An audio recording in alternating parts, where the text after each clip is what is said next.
नमस्कार, स्वागत है आपका हमारे न्यूज चैनल पर। वक्त हो चला देश और दुनिया की बड़ी खबरों का। पीएम मोदी गुजरात, दमन और लक्षद्वीप में मेगा परियोजनाओं की शुरुआत करेंगे। प्रधानमंत्री नरेंद्र मोदी आज एक बड़ी विकास दौरे पर सूरत और दमन पहुंचेंगे। वे अकेले सूरत में सड़क, बिजली और उद्योग से जुड़ी 18,800 करोड़ से अधिक की विभिन्न विकास परियोजनाओं का उद्घाटन और शिलान्यास करेंगे। इसके साथ ही लक्षद्वीप के लिए अहम कल्याणकारी बुनियादी ढांचे परियोजना और सूरत में 200 बिस्तरों वाले अत्याधुनिक ESIC अस्पताल का भी उद्घाटन किया जाएगा।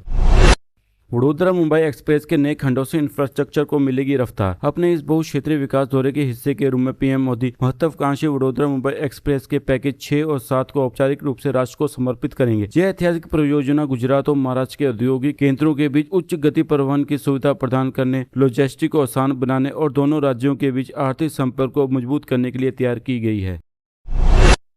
भारत और वेनेजुएला के बीच उच्च स्तरीय द्विपक्षीय वार्ता। वेनेजुएला की कार्यवाहक राष्ट्रपति डेल्सी रॉड्रिग्वेज इस आधिकारिक यात्रा से भारत और वेनेजुएला के राजनयिक और आर्थिक संबंधों में एक नया अध्याय शुरू हो रहा है। इस यात्रा के दौरान दोनों देशों के बीच उच्च स्तरीय द्विपक्षीय वार्ता होगी, जिसका मुख्य उद्देश्य ऊर्जा सुरक्षा, खनन के क्षेत्र में संयुक्त उद्यमों को बढ़ावा देना और दोनों देशों के बीच व्यापारिक मार्गों का विस्तार करना है।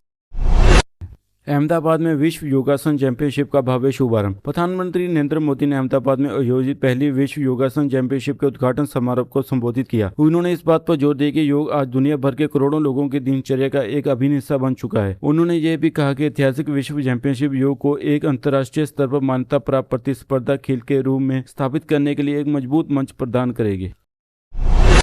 असम सरकार में होने जा रहा है बड़ा कैबिनेट विस्तार। असम में मुख्यमंत्री हिमंत बिस्वा शर्मा के नेतृत्व वाली सरकार में एक बड़ा राजनीतिक फेरबदल होने जा रहा है, जिसके तहत राज्य के मंत्रिपरिषद में 12 नए मंत्रियों को शामिल किया जाएगा। इस महत्वपूर्ण प्रशासनिक विस्तार में क्षेत्रीय राजनीति के कई प्रमुख चेहरे जैसे अश्विनी राय सरकार, नीलिमा देवी, सुशांत बुरगोई और विधानसभा के पूर्व अध्यक्ष विश्वजीत धैमरी कैबिनेट में जगह लेकर शपथ लेंगे। भाजपा ने आगामी राज्यसभा चुनावों के लिए उम्मीदवारों की सूची जारी की। भारतीय जनता पार्टी ने आगामी राज्यसभा चुनावों के लिए विभिन्न राज्यों से अपने 11 उम्मीदवारों की रणनीतिक सूची आधिकारिक तौर पर जारी कर दी है। 18 जून को होने वाले मतदान के लिए घोषित किए गए प्रमुख नामों में मध्य प्रदेश से पार्टी के वरिष्ठ नेता तरुण जुग तथा गुजरात का प्रतिनिधित्व करने के लिए राजू भाई शुक्ला और मुकेश भाई रठावा को मैदान में उतारा गया है। भारतीय रेलवे ने कवच 4.0 सुरक्षा प्रणाली का सफल परीक्षण किया। भारतीय रेलवे ने अपनी तकनीकी प्रगति में एक नया मील का पत्थर छूते हुए चिपियांग बुजुर्ग टोंडला रेल खंड पर स्वदेशी रूप से विकसित स्वचालित ट्रेन सुरक्षा प्रणाली कवच 4.0 का सफल परीक्षण पूरा कर लिया है। रेल सुरक्षा को मजबूत करने की दिशा में यह एक बड़ा कदम है, जिसे ट्रेन की टक्कर रोकने, ओवर स्पीडिंग पर लगाम लगाने और मानवीय सिग्नल गलतियों को खत्म करने के लिए डिजाइन किया गया है।